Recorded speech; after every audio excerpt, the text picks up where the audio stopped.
خلقتك للعبادة فلا تلعب، وقسمت لك رزقك فلا تتعب. الله.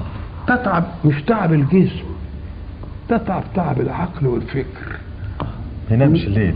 ما ينامش الليل. وتقعد تفكر وتعمل مش عارف. لا اتعب يعرق. خلاص كده.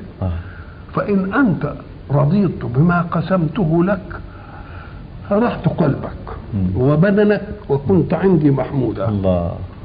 وإن أنت لم ترضى بما قسمته لك فوعزتي وجلالي لأسلطن عليك الدنيا تركض فيها ركض الوحوش في البرية ثم لا ينالك منها إلا ما قسمته لك. الله. وكنت عندي مذموما. يا ابن آدم خلقت السماوات والأرض ولم أعي بخلقهن، أيعيني رغيف عيش أسوقه لك؟ الله. يا ابن آدم أنا لم أنس من الرزق من عصاني فكيف بمن أطاعني؟ الله. يا ابن آدم لا تطلب مني رزق غد لأني لم أطلبك بعمل غد. الله. نعم.